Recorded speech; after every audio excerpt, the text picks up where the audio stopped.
Now, did you know that between the year 2016 and 2018, Ghana lost over 200 million US dollars to recorded cybercrime cases? The Ghana Police Service says more than half of these reported cases are linked to cyber fraud. So this afternoon, we ask, how safe is our cyberspace, especially at a time when government is pushing a digitalization agenda and there's a growing demand for internet connectivity? Let's have a conversation this afternoon. Joining me to have this is Head of Capacity Building and Awareness Creation at the Cybersecurity Authority, Alex Opon. He joins us via Zoom. And also right here in the studio is data protection expert Sylvia Pia, who's CEO of Information Governance Solutions, a data protection firm. Good to see you, Sylvia. Good afternoon. And good to see you. Good to have you, Alex, on the other side. Good afternoon and good. It's great to be here. Great. Hello, Sylvia. Hello, Alex. Sure. So let's go straight away. And I want to put the question directly to you, Mr. Opon. How safe is our cyberspace? Kevin. Right. So as you've rightly stated, there are a number of digitalized initiatives that have been put through by the government. And the good thing about technology and digitalization in particular is it essentially provides some kind of equal playing field for all people who use it. So we all have the same access to the kind of resources that the internet provides. We all will be able to use things efficiently in terms of getting the best out of the internet, in terms of the different services that the internet provides and the service providers that provide those services. But in terms of the safety, if you've noticed, over the years, I mean, it's good that you quoted those stats. You would have found out that way back when those stats started coming out around 2017, Ghana initially started off by putting into place the cybersecurity strategy and policy. As the years have gone by, we have had, basically, knowing the importance of how cyber is going to be related to everyday life and to help with the well-being of individuals within any organization and also the advancement of any country. We also looked at basically making sure that we had some kind of, we had a secure and resilient digital ecosystem within Ghana. And therefore you found out that then later on the National Cybersecurity Center was set up. We haven't stopped there. What we've done is we pushed on more because we believe that the cybersecurity space needs to be regulated and its activities need to be regulated. So it would be good to have an authority that takes that space. And that's where from the 1st of October of this year, we've had the Cybersecurity Authority launch per the Cybersecurity Act 1038, which was basically established last year, in 2020. So the fact of the matter is, as the years have gone on, we've identified the importance of internet. We've identified the importance of using it for various things like education, for financial inclusion, for for different services in terms of things like your e-port and all that. And therefore, we believe that we decided that we need to secure all these digital infrastructure. In the moment, Ghana's, if you look at what's happened in the globe, where you find that there will be so many different kind of hits on different nations and critical infrastructure, like in the United States, not too long ago, we hear about the Colonial Pipeline, which was attacked by ransomware. When you look around, Ghana has been fortunate enough not to face these kind of disastrous attacks. But that hasn't stopped us from doing what we want to do best by securing our digital infrastructure. So what have we done? If you currently look at the Cybersecurity Authority, we have what is referred to as the Computer Emergency Response Team, which coordinates a response for any cyber attacks that come from internationally or within different spaces, within different sectors. We have what we refer to as the child online protection, which protects our children from basically being exploited or being bullied by various actors. We've also provided protection for our critical information infrastructure and have a unit that does that, basically ensuring that critical information infrastructure like our banking system, our energy sector, and the lots are protected from any such cyber attacks. And then what we've also done is moved on to make sure that we develop a cybersecurity culture within the country. By that, I mean, what we're trying to do is sensitize your everyday Ghanaian about the benefits of using the internet, but also the dangers of it. So let's take for instance, and I just want to use this simple example. When we started facing scams through mobile money, with regards to people sending text messages and say, oh, and then calling you later saying that, oh, I've sent you some money, the text message would have come through, please refund that money, and all that.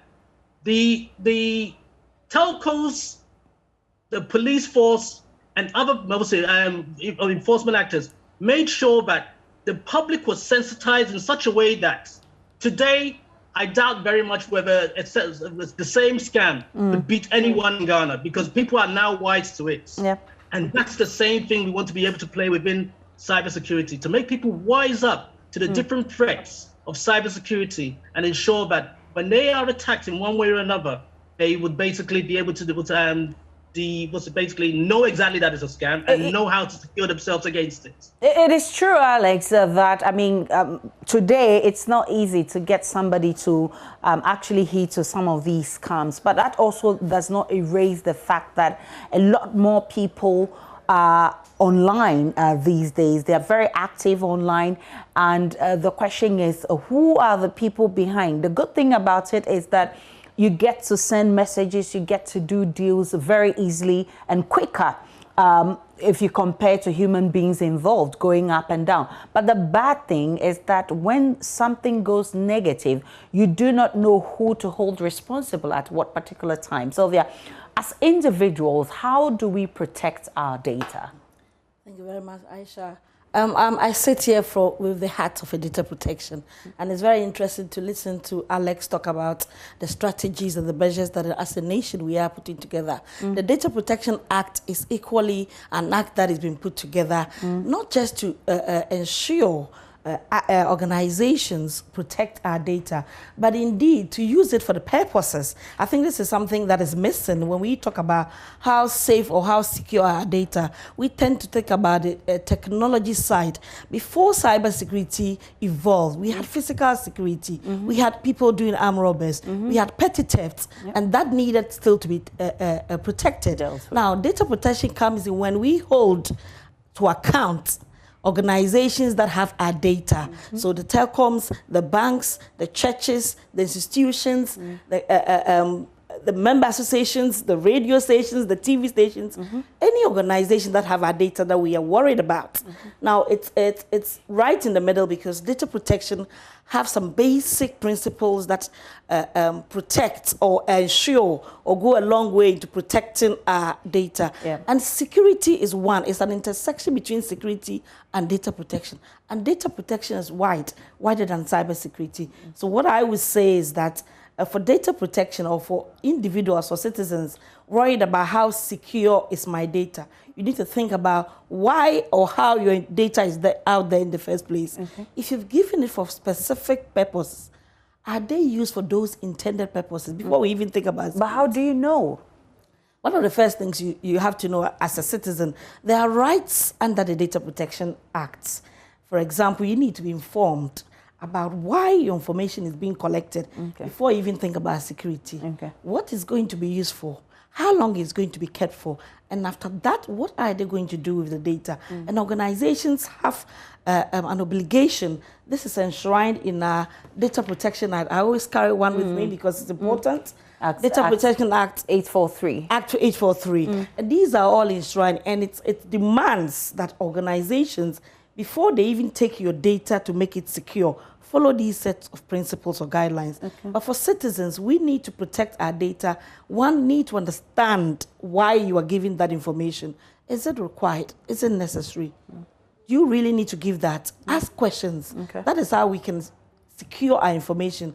If it doesn't need to be out there, then you don't have a problem about whether it is secure. Okay. So cybersecurity measures are to complement data protection as a whole. That is how I see it. So the worry even is not so much about what kind of data is collected. For instance, if I'm going to buy or I'm registering for my Ghana card, the information I give out, SNIT and all those.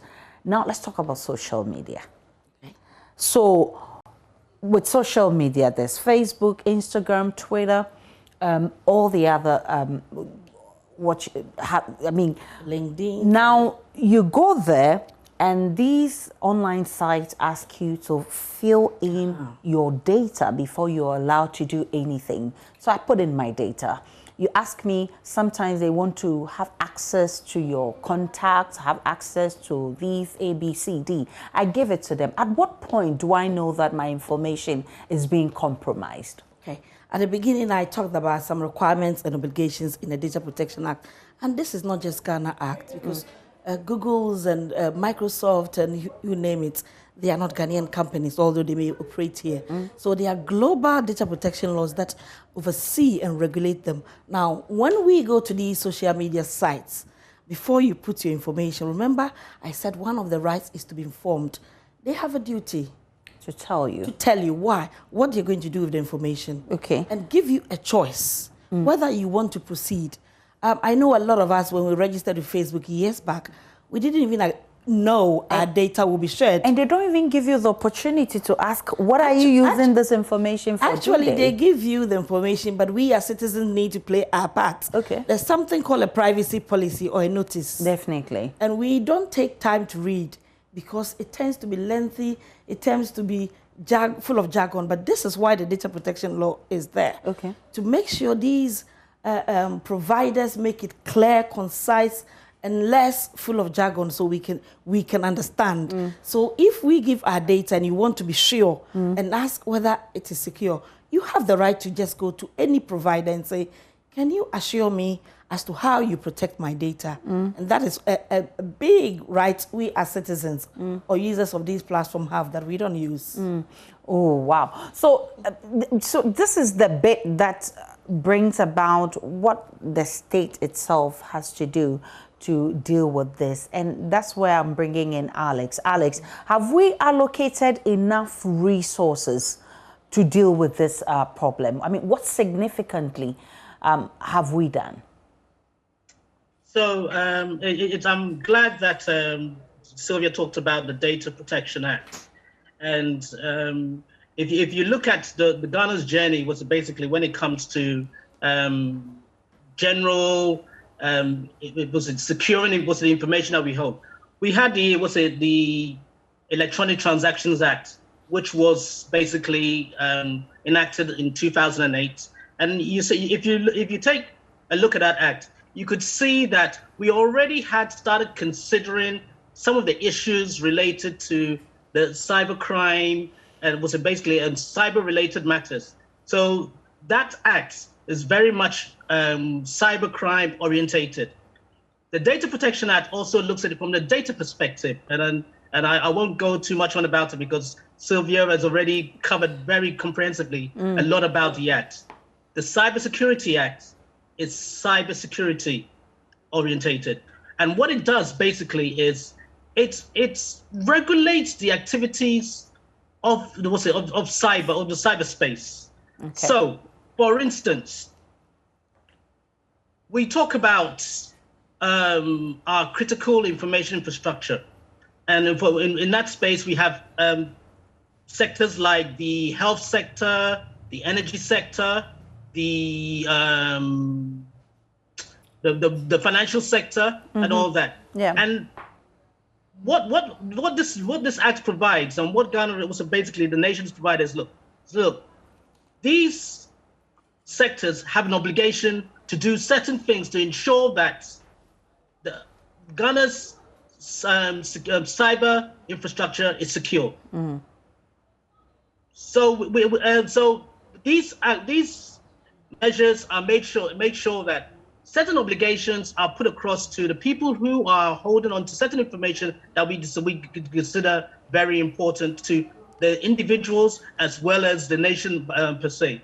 Okay. So when we look at, for instance, where I talked about the the computer emergency response team. What it will do to ensure that our spaces were basically very, very secure is it coordinates information from all the different sectors who also have their own computer emergency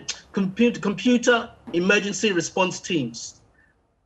When all the information is coordinated, then a response is looked at as to how we defend ourselves against any attacks or any threats that might be coming through. Also, within that same team, we provided what we could refer to as the cybersecurity incident reporting point of contact. And I believe I've shared that information with Joy earlier. So at some certain point in time, if you could put it up for the public to see, it would be great. But that platform provides the public a certain space to go to or somewhere to report their incidents when they suspect cyber crime issue is being something is happening related to cybercrime, or something that is related whether they've had an attack on themselves as individuals. So there are certain, in terms of what we have got in place, and also I forgot to mention the fact that Ghana has also basically ensured that we are part of the Budapest Convention, which allows us to, if a crime is committed in Ghana, and the crime, knowing how cybercrime is a borderless crime, and and the crime is committed, say, for instance, in Ukraine, we have a relationship with the right law enforcement agencies internationally to enable us to carry that process of solving the crime all the way to the end. Before, there used to be a better, you investigate the crime, you file as international, you can't go any further. But now we've got the relationships in place because the Cybersecurity Authority has been able to establish those relationships so that we are able to carry our crimes and our criminal investigations or our cyber criminal investigations as far as we can and to ensure that the crime has been solved. Right. So he mentioned, that there are a lot of things that is ongoing to ensure that we nip the cybercrime, because it's something that is living with us, which is not going. But you also made mention that as individuals, if we would pay attention to some of the privacy information that is given to us, then we will not make mistakes. What should be the watchword? The watchword is ask questions. Why is the information being collected? But who are you asking? If Facebook asks me to fill this, Google asks me fill this ABC, and they give me options. They don't give me that part where I can ask, why are you collecting this particular data? Actually, when they give you that option, there's always a link. Okay. Say a privacy policy, click here. The challenge is we are in a hurry to subscribe to some of these things. We don't look at the link. It's always there. And I'm glad he's talked about regulation. The data protection law across the globe, the GDPR, the CCPA, POPI Act in South Africa, our own local data protection act, has an obligation for them to tell us. So if they don't tell us, and as a result, you have shared your information and it's been compromised, so it also provides for reporting breaches. So the cybersecurity set team records the breaches, but also the Data Protection Commission also has a register of breaches. So if you think an organization is using your information inappropriately, you complain to the organization first of all, and please do not look at the size of the organization. It takes the new GDPR that came into force. It was one person that made it happen. Because since information on Google's side were not correct, so it was then challenged. There's been other measures where single people have brought down the whole law. So don't think, who are you? In fact, the data about us, they need it more than we need your service. So if we start enforcing it and asking the right question, so Google is not bigger than you, because without you, Google doesn't exist. There are areas, inquiries, contact us. If you're not sure, go there and report. If you are in Ghana and you report something about, let's say, Facebook or Google, and they don't respond, your next point of call is the Data Protection Commission. Okay. They are there to protect our privacy, and data protection includes cybersecurity. So if you complain to any organization, regardless of their size, and they don't respond, come back to your local Data Protection Act, which is our Data Protection Commission. Has there been any challenge with enforcing this act? Has there been challenges over there? I don't come from the commissions, but I think the biggest challenge in this country is the awareness. As with all laws, perhaps we don't take heed to it. Now, what my company, Information Governance Solutions, is doing is we've taken the approach of working with businesses to comply to the act. So, for example, we will assist a company register with the Data Protection Commission. We'll help them do a compliance assessment. We'll train their employees so that the awareness is built within the organization. They go out to the public, they share with family and friends, and the word spreads. So for us, that is our little bit we are doing. By training, we've also trained over 300 practitioners. Practitioners who understand how to implement data protection in Ghana, and we support them through our services. So that's what we are doing in a small corner to raise awareness. It is only by us citizens raising the awareness, challenging. We have 10 rights in the Act. Complain, compensation, to be informed, right to give and withdraw consent. By only us exercising that enforcement will move forward. Now, enforcement is not about fine, it's not about prisons. There are sanctions in the Act, but enforcement could be withdrawing a license for an organization to operate. This could be one person complaining. So we are very powerful as citizens to use our rights. That's what we should do. I mean, I like that one, that we are very powerful as citizens. And she made mention of the fact that if you complain to Google, Facebook, and they do not respond, you can come back to your local. Alex, how do we do this? If I have a complaint and Google is not addressing my complaints, how do I get to the data protection? What's the process? Either to your police force, or report it to the Cybersecurity Authority. As I said, we have a line that you could contact straight away. Thank you for providing that information. And this is our point of contact. Anytime you think you've got an issue that is cyber related, or anything regarding the information, or anything that you believe is a cybercrime that's gone against you, use one of these media, because what we try to do is try to provide all the platforms that we know that people use. So there's WhatsApp, there's SMS that you could use, there's the phones that you could dial, the number being 292, both for the SMS and the phone calls, the numbers themselves. And there's also an app that we have, as well as there's an online reporting tool as well. So if people have any issues regarding to, for instance, you hear now and again, people keep on saying that, oh, I believe my Facebook account has been hacked. Just report it to us. We'll take care of the rest. Because what, as I said, is through the Cybersecurity Authority, we've established certain relationships with law enforcement agencies, as well as some of these providers, to be able to enable us to solve some of these crimes as quickly as we can as possible. It's sometimes not immediate, but it does get done.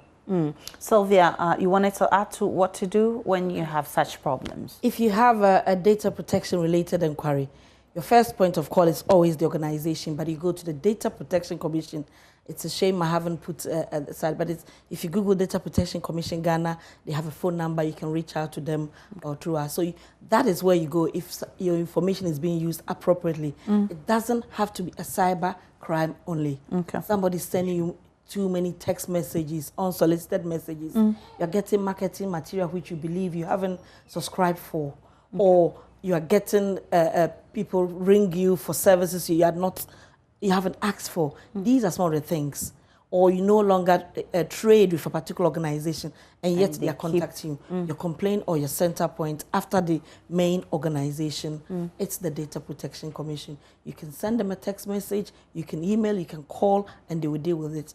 If you complain to an authority and they don't respond, what I'm going to say is keep a copy of your initial complaint. Okay. And then attach that and send it to the Data Protection Commission, and they will investigate it. I'm grateful for your time this afternoon. Sylvia Appiah is the CEO of Information Governance Solutions at a data protection firm, and Alex Opong is also Head of Capacity Building and Awareness Creation at the Cybersecurity Authority. I'm grateful, ladies and gentlemen, for this conversation.